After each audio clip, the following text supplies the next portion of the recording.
We're celebrating a Richmond icon and a Geelong great tonight. So we begin at Punt Road, where this morning Dustin Martin informed teammates of his retirement effective immediately. A freakish talent on field, coupled with his mystique off it.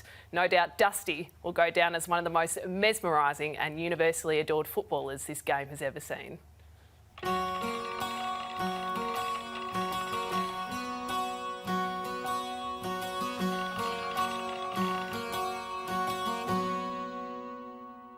Tell someone to love me.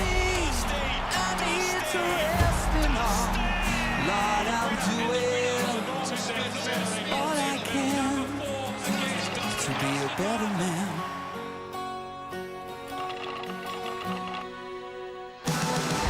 To this day, I don't think Dustin really understands his standing in our game, in our club, and his impact. He's incredibly humble, despite everything he's achieved. One of the all-time greats, arguably the best big-time performer that the game's ever seen. It's at his best, almost unstoppable. What a player, huh? Yeah, the memories of grand final wins and him single-handedly lifting Richmond over the line.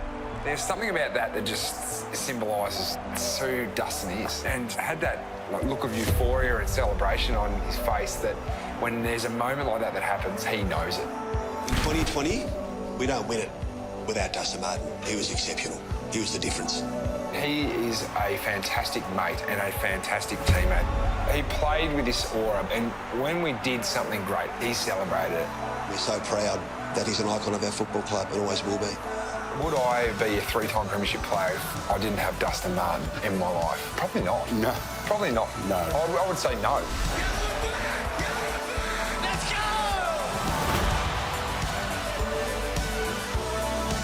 What a legend. 3 flags, 3 Norm Smiths, a Brownlow and 4-time All-Australian.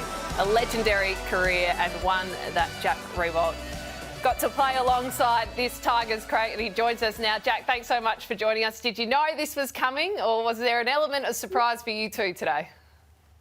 I think there was an element of surprise, but look, I think it's been a long year for Mars, and I think he's sort of been in and out of the side. Unfortunately, hasn't played in a victory this year. But look, today, as sad as some Richmond people will be today to obviously see arguably the greatest Tiger of all time retire, it's a day of celebration, and that will be the case for the next month of footy, and then obviously the last round when he'll come along and do a lap, which he'll absolutely hate doing, but we're going to force him to do it because you saw after the 300th, like I've been at the MCG on some phenomenal occasions, which have been the most loudest things I've ever. I think back to the prelim in 2017 when Kane Lambert kicked that first goal. That was absolutely off its head how loud it was. And then to stand there after his 300th and it be as quiet as what it was with still the same amount of people, and it was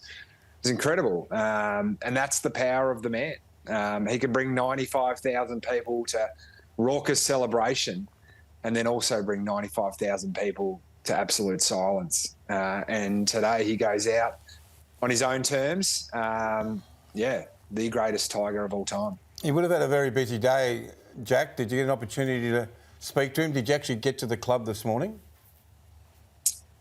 Funnily enough, Robbo, I was actually at the gym this morning working on this physique that I'm running here right now, and came out and had about 1 million text messages and about 1 million calls, and I was like, oh no, something's up. And then Tim Hodges, the producer of 360, had rung me about 10 times trying to figure something out, and then I shot Duz a message. I sort of figured out what had happened pretty quick smart, and it's not about.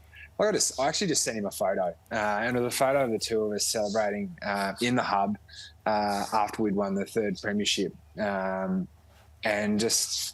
It's a photo that I look back on a lot, actually, and it means a lot to me, and it means a lot to Duz and the Tiger family that were there that night and a part of that premiership. That it's they're the memories I think of Dustin, and we don't get to hear from him a lot. We rarely get to hear from him, to be honest. But he's quite a spiritual person. I think in the comments there you can see from his retirement today how much he loves Richmond. It's going to leave a big hole in his heart. That's a big thing. Like it's a long time to spend at a football club. I've obviously lived that journey as well, and Trent's been in the same boat, Shane Edwards, the year prior, is that it is a big hole in your life. And it will be a big hole in all of our lives not to see him playing in the number 4 at the Tigers. And that's probably part of the reason he was so indecisive about this and whether to retire or play on. Brendan Gale alluded to that today and said it almost became a burden for him. Could you sense that around his 300th game? I mean, some of us were wondering whether that was going to be his farewell game and he'd retire after that. What did you think interviewing him post-game that day? No, I was pretty confident that that wouldn't be his last game. The thing with Duz is he's got this ferocious competitiveness that, like, you probably wouldn't see it unless you experienced it firsthand on the field, and in meetings as well, where you think he'd be the shy, quiet type that sat up the back and didn't say much, which probably was him for the first period of his career. But he became this enormous leader as well that when someone senses something special, or they sense that something needs to be done, he was the man to do it, or he was the man to say it.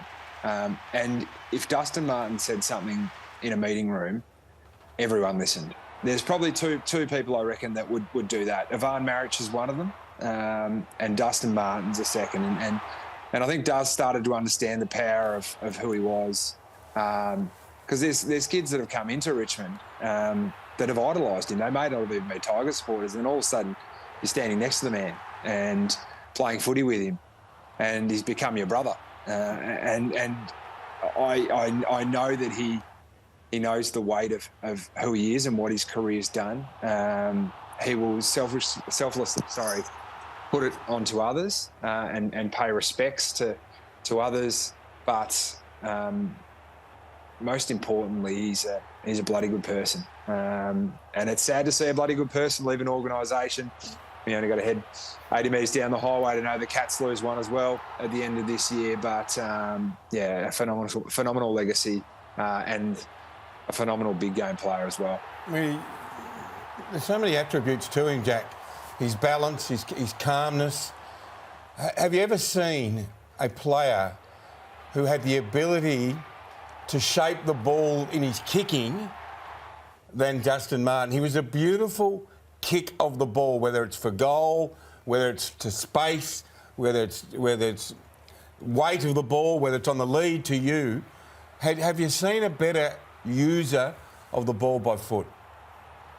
No, look, I think in terms of just the whole package, Robbo, in terms of the ability to kick it a long way, but then also, I mean, I've seen him kick goals from the MCG that, and I think we just saw one of the clips of it then, where he carved it back from the wrong side for a right footer. He kicked a goal against, I'm not sure who it was, but it was up in the hub at the Gold Coast. It was one of the greatest goals of all time, of just pure skill. And sometimes with those sort of goals, you go, God, there's a bit of arse about it. There's a bit of, like, that was luck. But for him, it was never luck. It was skill. It was ability. It was the fact that he trained. He was a super trainer. That's the other thing. He's a sneaky super trainer, like, knew his body well, did the extras, and that was a learned behaviour too. It wasn't something that came naturally early on to him. He actually came in and figured himself out pretty quick smart. He's probably the only person that has figured himself out, to be honest. We're always still looking at him with a bit of mystique and a bit of wonder, but he knew what it was to get himself up, and clearly he knew what it was to get himself up for big games. Got any idea what he'll do next and whether he'll stay in the game? I've actually had this conversation with him. I had it with him a couple of years ago, and I've had it of recent as well. Look, I think the fact that he's been in the spotlight for so long in Melbourne leads me to think that he will want to go away somewhere. Now, whether that's in Australia, he's still pretty recognisable wherever he goes in Australia. You'd think even going into a non-traditional football place like Sydney or the Gold Coast that he might be able to hide. Well, that's certainly not the case, I can tell you that.